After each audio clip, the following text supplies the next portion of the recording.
Président, je voulais témoigner qu'en votre absence et pour vous suppléer, Madame la Présidente, la Vice-présidente Oulimata a conduit les travaux avec beaucoup de sérénité et de respect pour ses collègues. Je voulais l'en féliciter.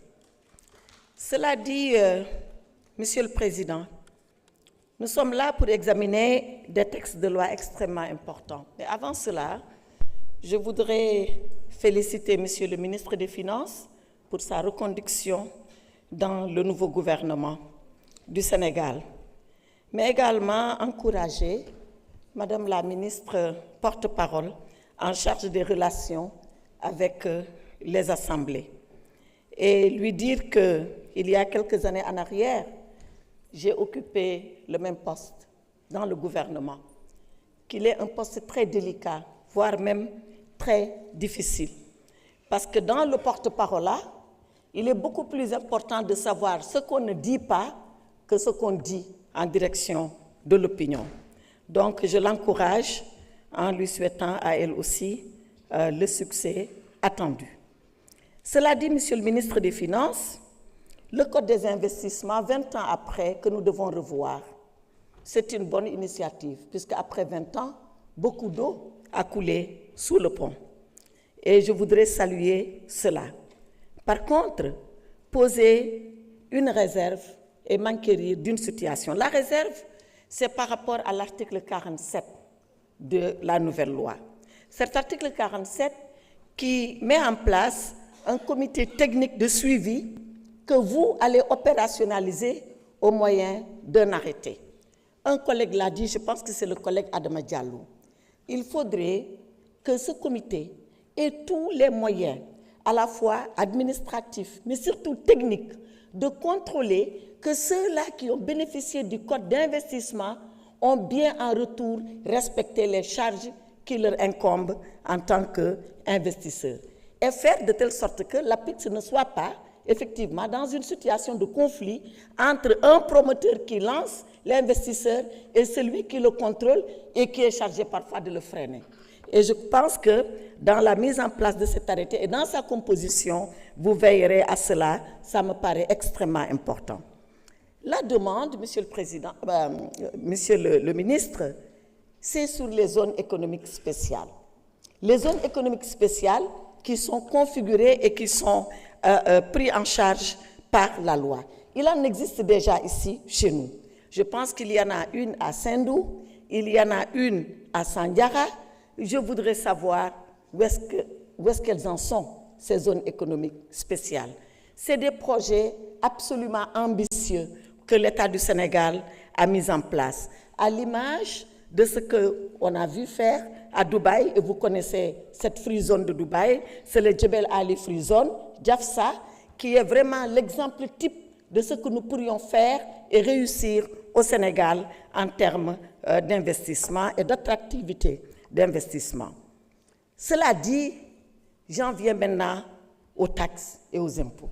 Monsieur le ministre, la rutelle, le tabac, les véhicules, les jeux, les transferts d'argent, l'alcool, assurément beaucoup de taxes. Taxes tous azimuts, comme on dit, taxes FEP, taxes Founé, taxes NIEP. Voilà la réalité de la loi. Taxes FEP, taxes Founé, taxes NIEP. Donc je pense que nous devons nous arrêter sur cela.